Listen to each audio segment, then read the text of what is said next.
तो हारून साहब, ये जो 5-6% का इस वक्त हमें एज मिला है, और अगर ये एज बढ़कर 7-8% का भी हो जाता है, लेकिन जो कॉस्ट ऑफ डूइंग बिजनेस का हमारी लोकल इंडस्ट्री में, लोकल मार्केट में इशू है, तो वो कितना ये हार्मफुल हो सकता है इस पूरी सिचुएशन में, कितना मुतासर कर सकता है पाकिस्तान की ट्रेड को या एक्सपोर्ट्स को?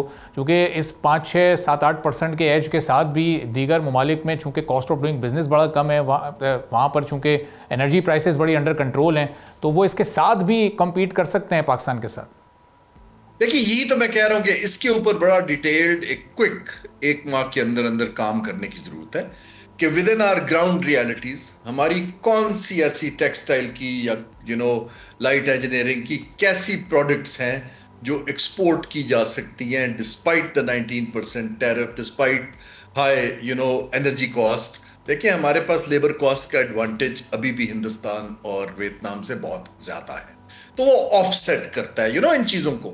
लेकिन हमें देखना यह है कि क्या बिकेगा, और उसके पीछे फिर पूरी मशीनरी को अपना वजन डालना चाहिए ताकि कोई 8-10 अरब डॉलर की हमारी एक्सपोर्ट बढ़ जाए।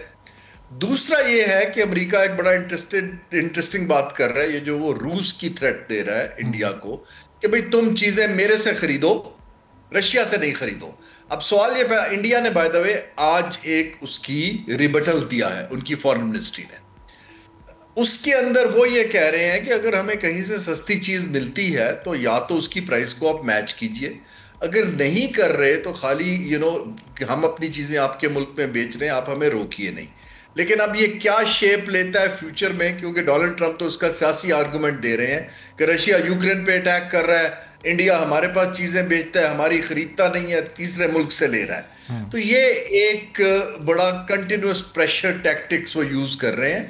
लेट्स सी कि इसका इक्विलिब्रियम कहां आता है। लेकिन डेफिनेटली जो इंडिया का ख्याल था कि वो मोस्ट फेवर्ड पार्टनर है इस वक्त अमेरिका का, वो मिथ ब्रेक हो चुकी। सब्सक्राइब करें और बेल दबाएं ताकि कोई खबर रह न जाए।